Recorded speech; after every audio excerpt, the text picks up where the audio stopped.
All righty. Thank you, everyone. We're going to start our next panel now. All right. If you can hear me, clap once. If you can hear me, clap twice. Beautiful. All righty. So we're going to be studying our next panel, moderated by Petralia Davis. We have Janae Witter, who is a graduate from FIU with a bachelor's in political science. We have Andrea Fonseca, who is studying digital communications and media. Camila Ramirez Fayad, who is FIU Political Science and International Relations. Sebastian Rocha Alvarez, FIU Digital TV and Multimedia Production. Amaya Dunham Pulayam, I'm sorry if I said that wrong. Puyam, sorry. FIU Political Science. I think that's, did I get everyone? No, I said Camila. Okay, we're good. Thank you. Good afternoon. We're the latest, the greatest, and the best. Me and the cool kids are going to rock you guys to the end of this symposium. Thank you guys so much for all the amazing, can we give a round of applause for all of the panels today? Lunch was great. Lunch was so good. I enjoyed. So I have the cool kids with me, and most of these wonderful children, also my colleagues, also my friends, they have worked tireless hours on this grant, just occupying spaces, lending their talents. And so before we even get started, I want to say thank you to the students, undergraduate, graduate. You guys have just been incredible, and I really want everyone in the room to really take a moment to thank you, because we've been talking a lot about the organizations, and it is a big part of the intergenerational part, right? From the elderly ancestors to the elderly, to an adults, to the college students, and to our children. And so, guys, thank you so much for everything that you do. You guys are incredible. Please give them a round of applause. Thank you, too, for your work as well. First question. Each of you have brought a unique perspective as a part of the Commons for Justice project. Can you share how your personal story or background has influenced your approach to climate resiliency and social justice? And we can start with Sebastian. You want to start? Sure. Oh, awesome. Hi, if you might not know me, I'm Sebastian. I was born and raised in Mexico. And so I came here 4 years ago to study at FIU, actually. And so I think coming from a different country and listening to the problems facing Miami right now, I think they're all related. The same problems we're facing here, we're facing in Mexico, and we're facing it in all the world. And so I kind of was able to open my mind to this experience that it's not only me or the people in the communities in Mexico, but it's everyone that's facing these problems. And so having this national view has really helped me engage in these conversations and being able to have or give the platform to voices that are the communities that are facing these issues. So yeah, that's me.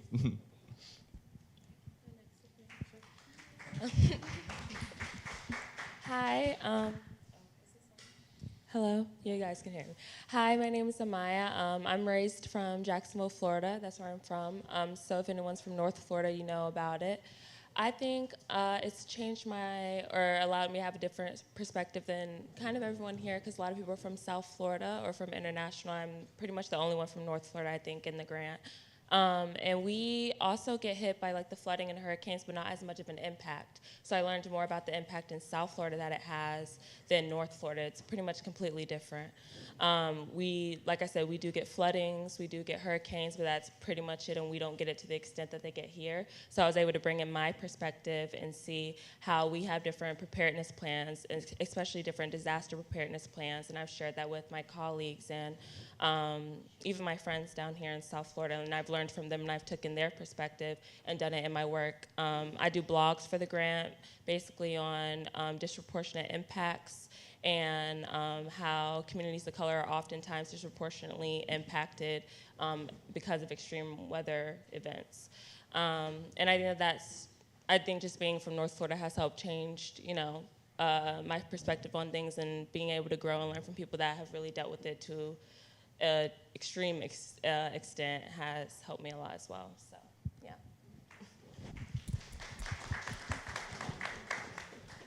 Hi, everybody. I'm Camila Ramirez Fayad, and I'm a poli sci major. I actually did grow up here in South Florida. I grew up in Broward, so like from the beginning, everybody knows about climate change. You know, that's the first thing they teach you is like, climate change is here, it's happening, and you're kind of doomed. That's my personal opinion. So it's like you grow up with that mindset, or at least I did, and I just kind of like felt like, oh, there's nothing I could do about it. So I'm just gonna live my life how I live it, and you know, figure it out later. So working with the grant, it made me realize that that mindset is not a good mindset to have, and you should be focusing on the effects that it has on communities. Figuring out, like, not figuring out, what was I gonna say? I forgot. No, like, actually looking at the impacts that the communities have, like, and actually looking that it's affecting you, and it's not just how can we solve it, but how can we live through it. So I think that was the biggest thing of the grant for me. I think also just growing up and moving from Broward to Miami, I started realizing more issues like the lack of trees, extreme heat, more every year. I feel like there's more hurricanes coming our way. So yeah. Yay. That was like really. Janae or Andrea. I'll go first. Hi, everyone. My name is Andrea Fonseca. I'm a digital communications and media major.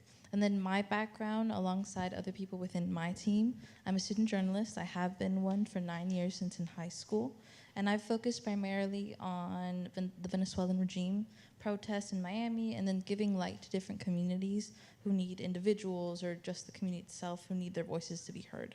So me specifically among the team and the insight that I've brought and something that Janae and I have shared alongside what Kami mentioned on the grant, we in our work have wanted to emphasize the importance of lived experiences mentioned throughout the panels, speaking to residents, hearing their stories firsthand, and showing that within our work.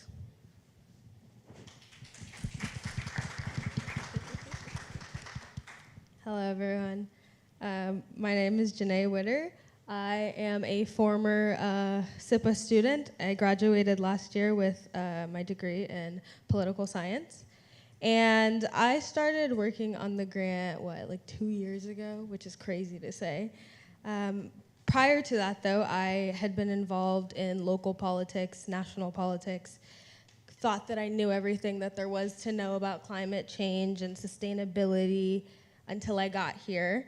And I realized I actually know nothing because the information that I was learning was a specific source of information, you know, that only exists within the ivory tower, which is our university. And it wasn't until I got to the grant and I realized that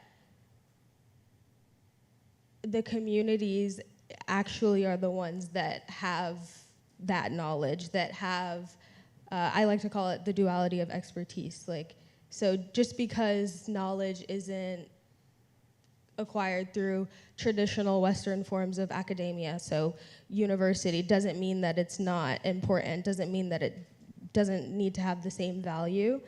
And I kind of feel the same way about our generation as well. Like, we're overlooked because people think like, oh, you know, you don't really have much life experience. I've been on the planet for 22 years. I know a thing or two. Like, and not only is it our future, but we're living in it right now. And I feel like we need to have a seat at the table as well.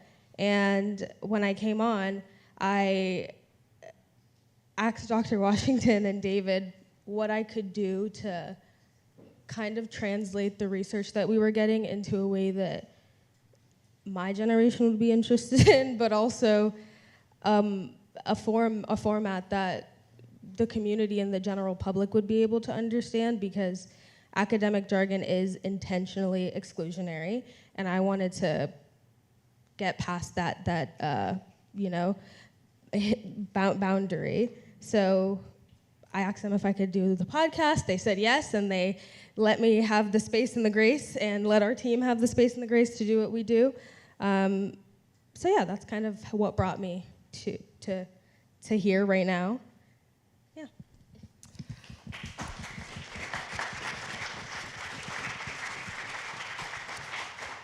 So one of the coolest things for me as a student was I'm from Miami-Dade County, and I grew up in all these wonderful neighborhoods because I was a park kid, and I was always at somebody park. So I've been in Overtown, I was in Liberty City, I was in Coconut Grove, I was in Homestead, I was in Alapala. So I grew up that way, and hearing the kids learn about our neighborhoods from the community was probably one of the highlights of the entire grant for me. I came on later.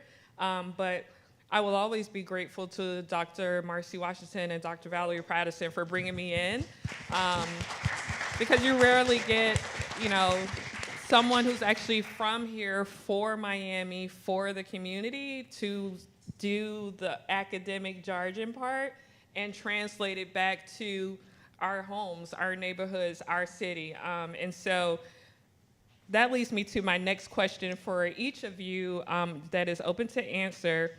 What were some of the key initiatives or projects that you have worked on and been involved with that have addressed climate resiliency and social justice, or? Okay, well, I can start. So I've been working alongside Dr. Mitzi Carter and Diane Benitez in the Indigenous podcast, which will soon be released, so be on the lookout for that. I'm really excited. But part of that is going to these communities and these people and just talking about, like, with them and having their voices heard in this platform.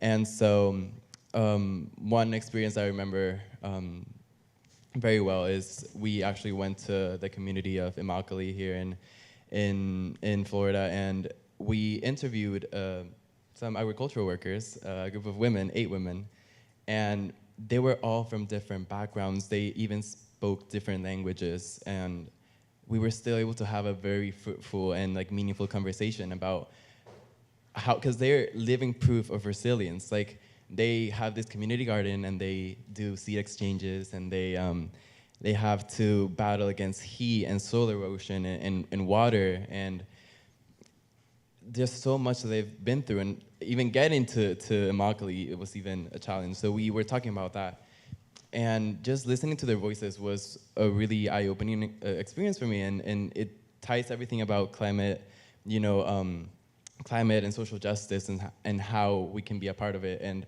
for me, that was listening and giving the platform for these 8 women to speak about their resilience, and that can help us also understand and fight against what they're doing. Like, the community garden was a perfect example of what they're doing to be resilient, and I think investing in those spaces and doing that. And also, I heard what you said about we have this doomist view of climate change, and you also said how does it affect me? And it's it doesn't have to affect me for me to care.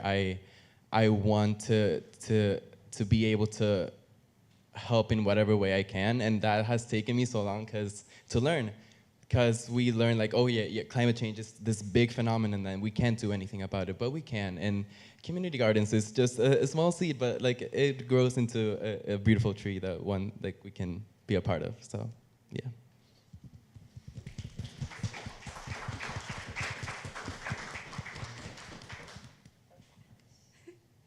So I just want to say, I have learned so much in this grant that I can't even put into words, because I came in low-key not knowing anything about Miami. I kind of just knew my little bubble in Broward. It's called Weston. That's about all I knew. So when I came here and they were like, oh, we're going to be working with Overtown, I was like, where is that? I don't know. So as we were creating the newsletter that gets sent out monthly, subscribe to it, guys. I had to basically learn everything from scratch, and I think it really shows if you look at like all the way back to like when we started the newsletter in November, like the level of like writing, the level of like actual research that goes into every community. As I was going through this newsletter, I was researching every community and getting to know all the community members that we worked with. I was stalking every single one of you. Every single one of you. So yeah, like that honestly helped. And I feel like when you don't know a community or a person, it's actually crazy how like you talk about it like in real life. Like once you know something, you don't realize how much you talk about it until you tell it to other people who don't know it. And you're like, wow, I didn't know this was like not common. You do, but like, you know what I mean? It's like how that that knowledge spreads. That's important. You talked about climate change. I was gonna respond, but I forgot. He said how it's like doomers. Oh, yes, the doomers. I think it was more of a like not like, oh, it's not how it affects me, because climate change is here and it does affect us. It's just you're little and you're like, oh, it's normal to me. Like, you know what I mean? Like hurricanes every year, that's normal. The Everglades burning, yeah, that's pretty normal over there too. And you know what I mean? Like, so it's like you get used to this and then you realize, wait a minute, it doesn't have to be this way. So that's when you start doing like the little things. I think the grant has also made that very clear to me, is I think when you're learning about climate change, communities in general, you're thinking about like international level, and it becomes like this big burden on you, like, oh, how are we gonna fix something that is so global that your small little action doesn't matter, but like it really does. And I think that grant has put it into perspective for me of like, anything that's global has to start from down here. So, yeah.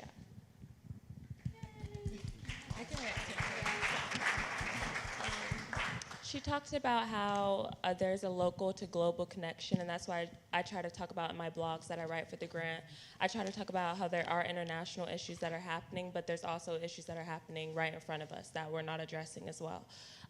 And like I said, I'm from North Florida, coming in just like her, didn't know anything, did not know at all, especially about like Overtown and Alapata and all these different neighborhoods that are, even Coconut Grove, that are being severely impacted by climate change that isn't really being talked about, I think, enough, because I didn't know anything about it coming from Jacksonville at all.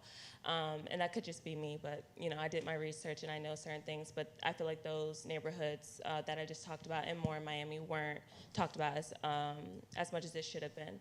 So you talked about like a specific project, but just doing research on the daily about these neighborhoods and how historically they've been impacted pretty bad by climate change and gentrification and many other things that cause it, and also in present day how it's being affected. All of that research has helped me kind of come to understanding, like she said, like it's not this doomist mentality. We can help doing it. I can help just by doing research. I've learned so much, and I've not taught other people about it, but I've how would you say that? I've just told other people and hope that they learn about the neighborhoods and different things that are going on, not just local, but also global, but also, keeping it local, like I said, global to local, yeah.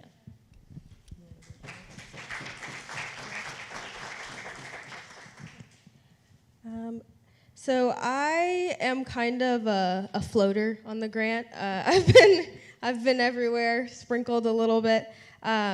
But just to name a few of the projects that I've worked on, I'll get to the podcast and the docuseries, but the History Exchange, that was a huge lift, and if you were there, thank you for coming, because that's something that we have tried to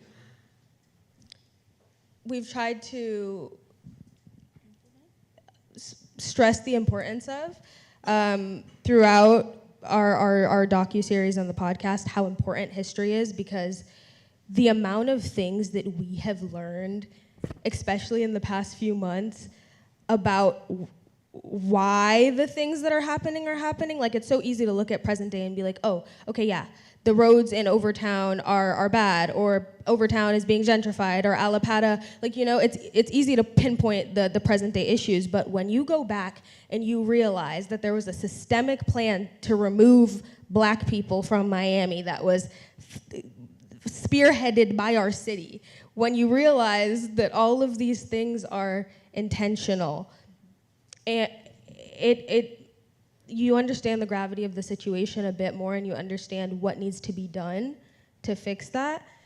And I think calling it out the way that it is, and not sugarcoating it, not hiding it, that's the first step. And that's something that we tried to do. And I think all of our work. Also, another thing that we have done is the zine. I want to remind you all, it's on your tables. Take them home with you. Scan the QR code. QR code. It's linked to. It's our link tree with our YouTube, our Spotify. It's accessible on all platforms except Apple Music. So sorry. So with the podcast and the docuseries, like I said, we understood that academic jargon is exclusionary, and to myself and all of us really, it seemed like it should have been obvious that if we're sitting here and we're talking about issues that are facing specific communities, that the communities who are affected by it would be at the table, right? Or that the information would be accessible to them.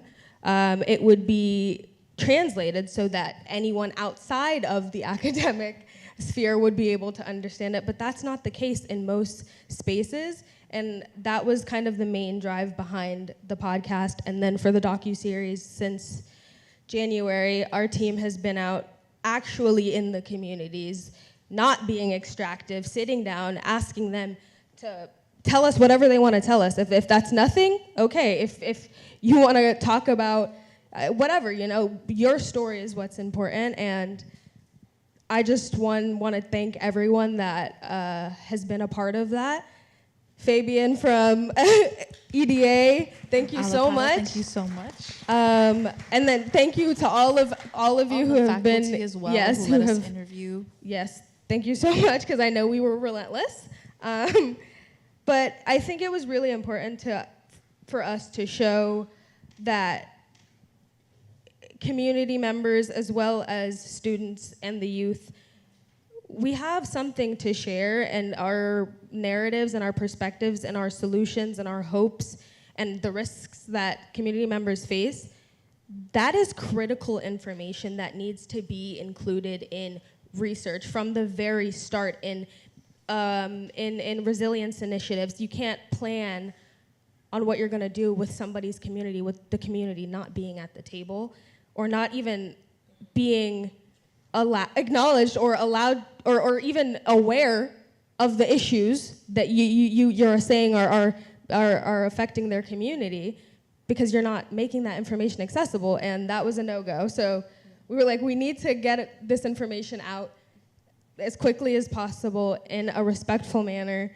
And I think that is the thing that I am most proud of, and I'm most grateful for, is the fact that we spent months in these communities and really were welcomed and got to understand firsthand what people were facing and why we are doing the work that we're doing. So yeah.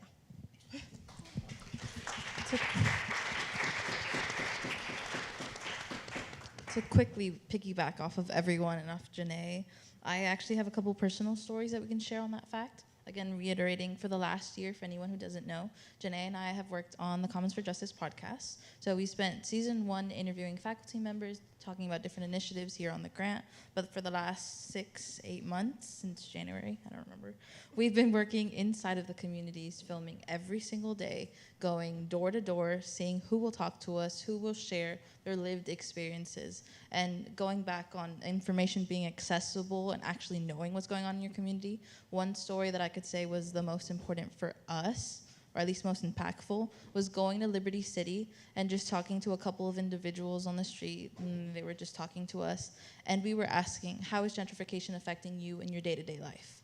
And they were like, wait, hold up, what does that mean? Like, what are you saying to me? Then we were like, oh, the high rises that they're building, the new neighborhoods, everything that's coming in, the contractors, they're like, well, they can't take our city away from us. but we didn't know that's what's happening. It's like, could you share a light and explain it to us? So we're here firsthand fostering that relationship with the community, but also in a way sharing, this is what's happening, how can we help you moving forward? A lot of our initiatives on the podcast and on documentaries Janae mentioned, we're not trying to be extractive, we're educating both ends. How can FIU as a grant help you? And you with the grant, what do you need from us? But yeah. Like putting a name to what was happening, because obviously they're aware of what's happening, but they were like, oh, we didn't know it was called climate gentrification. That's what's happening here. And they're like, okay, now I can call it, I can name it. That's what's happening. That's what you are doing in my community. And there's power in that. Cool kids. So you guys have talked about how the multimedia storytelling is a powerful tool for change. And I think each of you all, in your own respects, talents, and gifts that you've shared with the grant have done that in either form of film, photography, podcasting, and digital platforms. I really want to ask, since we have so many members of the community present, for you guys to share how the use of storytelling and multimedia can help bridge the gap between generations in this fight, right, for climate justice. Anyone?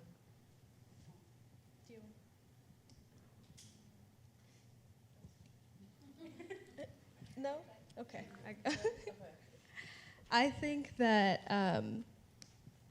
I had mentioned earlier, I think that it's about meeting people where they're at, right? So I know that in academic spaces, a lot of the times we want to pull away from using social media because it's like looked down upon, it's not whatever enough.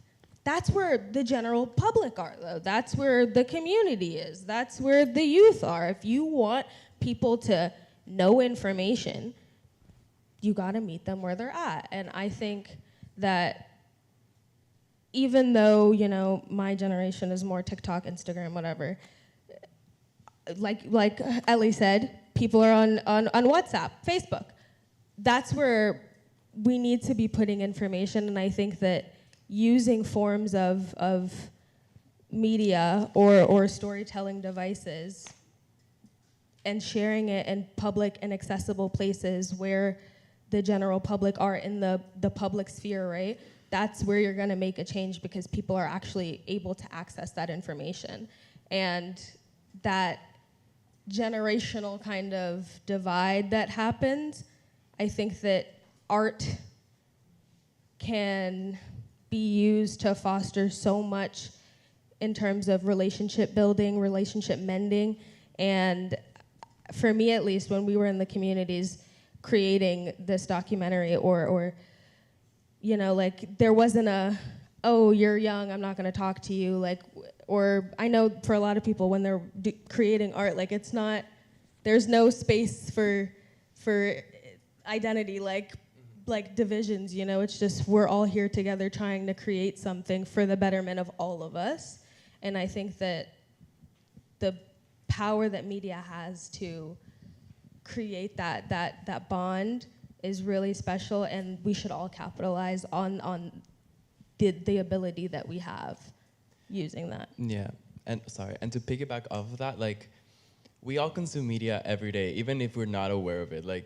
And think about your favorite movies, your favorite documentaries, films, photographies. We all have something, and I feel like sometimes multimedia is overlooked at in a way. We can't create, art, and at the same time communicating what's going on. But films do that all the time. There's always something. I feel like the most impactful ones are the ones that talk about human experiences, humans, connection, community. And so that's what we're trying to do. And I think that's the most impactful way we can reach people, and also create it for other generations to in the future one day know what was going on, or investigate, or I see movies from the 1990s, 1980s. I love those types of movies, and they teach me so much, and they teach me even nowadays.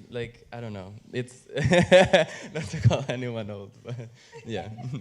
And then to quickly piggyback off of that, 2 points. The information that I think we're creating within our multimedia projects is accessible through multiple platforms, and not just our videos or interviews, but we're also creating webinars. Here on the grant, you can go back and listen to these speakers in ways that you weren't able to before. And then to quite directly piggy off of what Seb said, our information will stay in the FIU archives. Like as we mentioned, our interviews, our documentaries aren't extractive. It's lived information. These written transcripts will stay for generations to come, and they can research it here at FIU and hopefully not repeat these horrid cycles of history and actually learn and continue to move on from them. I just want to add one more point, that also the ability of media to not only, yes, we've said we're sharing information, but the information that we're sharing is not from us. It's from the community, from people who have lived these things, from people who have lived expertise and lived knowledge. And I think that is also important, is making sure that, you know, like media and whatever, like it's not from just one perspective. You're giving a comprehensive overview of the issue. Yeah. Thank you, guys. All right, so we're gonna wrap up for, I believe. Yes, we have time for one question if anyone has a question for this panel. And if we don't have a question, we have a question for you.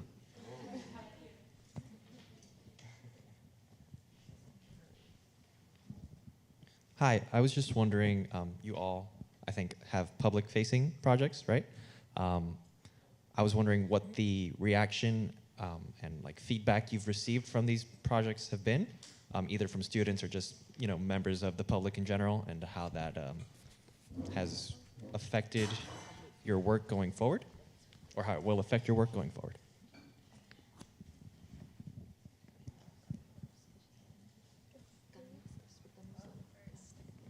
So for the newsletter, we're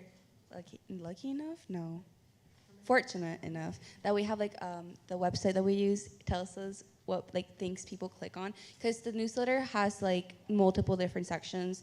It has a highlights on communities, community members, faculty, students, and then it has like opinions. It has a lot of information in there monthly, so it tells us what things people are clicking on. So like that's the type of feedback that we get. So like for the next one, we definitely can change it, or like we change the look of it.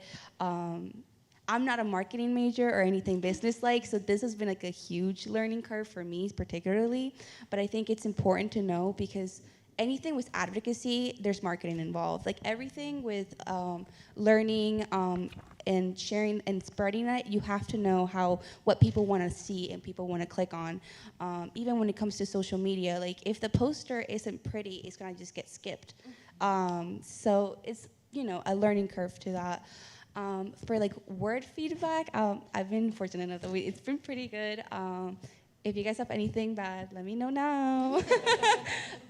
But yeah, what about you? Oh, the conversations just went live, didn't they? What? The student conversations. So yes, everybody, the students' conversations just went live. If you want to see it on the CFJ website. Yes.